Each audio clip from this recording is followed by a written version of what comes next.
Welcome viewer, I am Murugan S.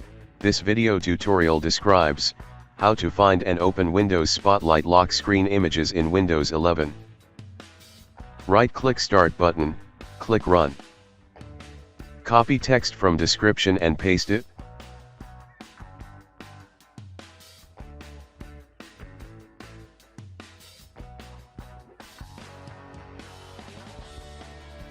Select and type CMD and press Enter key.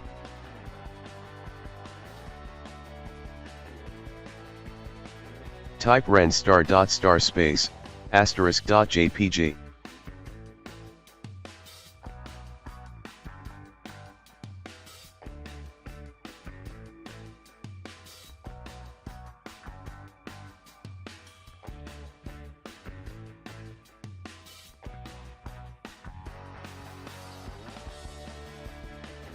Right-click View, select Extra Large Icons.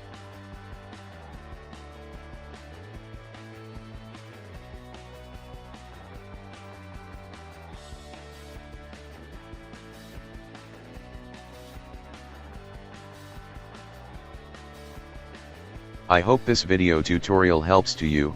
Please like, share and don't forget to subscribe my channel. Thank you very much. See you next video.